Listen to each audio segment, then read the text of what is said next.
Here's an article that I received from World Israel News. I basically got it off of a website that I look at from time to time known as the Jerusalem Connection. And the title of the article is Trump's Team to PA. There is no Palestine. Jerusalem is not your capital. And I do like the way the Trump team is being very straightforward with the Palestinians and not getting caught up in their propaganda.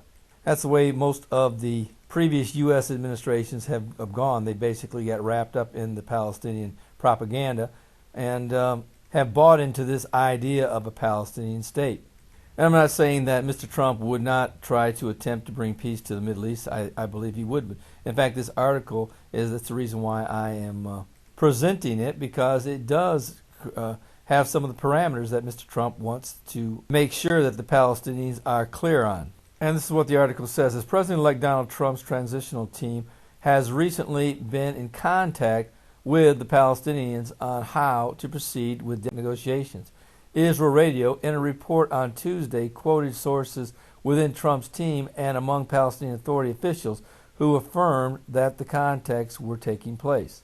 In the report, an unnamed senior official working for Trump is said to have asked the senior Palestinian official who or why they would object to moving the U.S. Embassy in Israel from Tel Aviv to Western Jerusalem.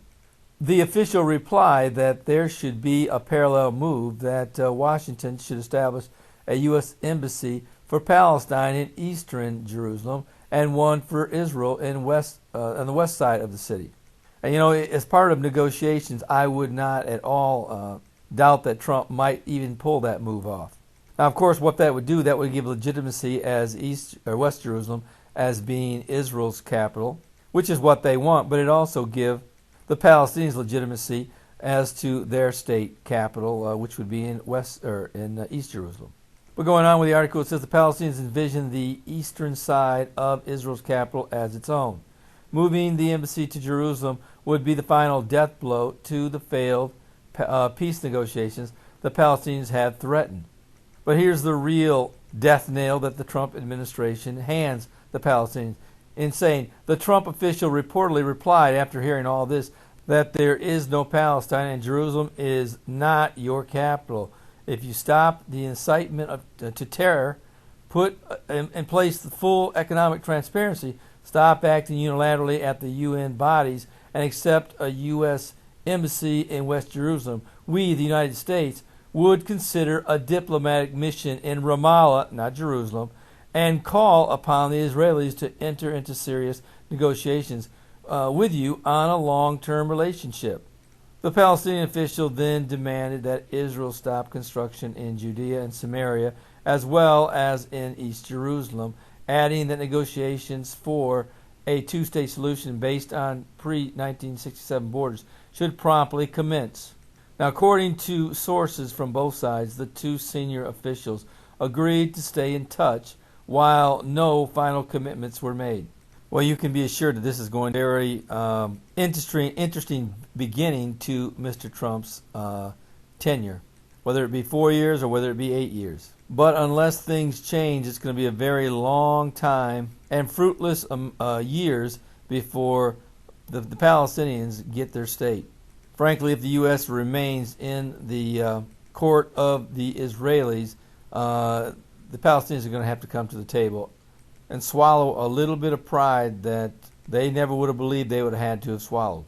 I simply don't see the Trump administration cowering down to the Islamic world as the Obama administration did. What I do see is that the Trump administration sees it for what it is. And I think the most telling of it is that there is no Palestinian state. And I simply don't foresee the UN allowing the Palestinians to become a part of the Security Council and a part of the UN on Mr. Trump's watch. That is, unless they come to the table on his terms. But as always, we'll have to wait and see how this all turns out. As we know, not everything that comes out of Mr. Trump's mouth turns out to be true. But that's simply the way it is with every president we've ever had. We found out today that now Mr. Trump is starting to backpedal on the fact that he said that Mexico would pay for the wall. Now he's saying that we're probably going to have to start this wall and pay for it ourselves, and that in the end the country of Mexico would pay for the wall. Well, we'll see how that simply turns out, but that's neither here nor there. And personally, I don't necessarily see Mexico paying for the wall, but he may cut some corners in other budgeted items in order to pay for that wall, and he might be able to glean a little bit of money from the Mexican government to have this completed. I do believe he'll get the job done, and I do believe he'll get it paid for. I don't necessarily believe that the Mexican government will pay for it, but frankly, I don't care how it gets paid for anyway. And I don't see this as a flippant type of campaign promise. I do believe that Mr. Trump will get this done. And if you don't know the Lord, today is the day of salvation. Don't put it off. 150,000 people will die today, and the vast majority will end up in a burning hell. You know, today in Fort Lauderdale, there were 5 people who were killed, who woke up this morning thinking they were going on vacation or on a trip or whatever the case may be, but today they're dead. That's how quickly life it begins and ends. And you know, you got to kind of wonder, where in the world are they going to spend their eternity? Is it going to be in heaven or in hell? Well, if they don't know the Lord as Savior, it's going to be in hell. So you definitely need to make a decision for Christ before it's everlasting too late. Don't make a mistake like this. And you that do know the Lord, you need to get a copy of my Tribulation Period Survival Guide in the hands of your lost loved ones. You know, I've always said this book has a potential to lead people to the Lord, but you have to get it in their hands. You know, I wrote my Tribulation Period Survival Guide so that people would give it to their lost loved ones, so that in case of rapture, they would have a guide to take through the tribulation period. And the first requirement is that they need to come to the Lord as Savior. And you know, if they read this book beforehand, that could happen before the rapture takes place.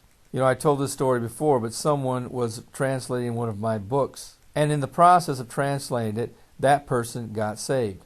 So don't think for a second that your lost loved one couldn't also happen to them. So get a copy of it. I have the free version, and I also have a paperback version that does cost, I believe, somewhere around $8. Go down to the description section below on this video, and you can get your copy by clicking either of the links. Well, this is Terry Malone with the Calvary Prophecy Report.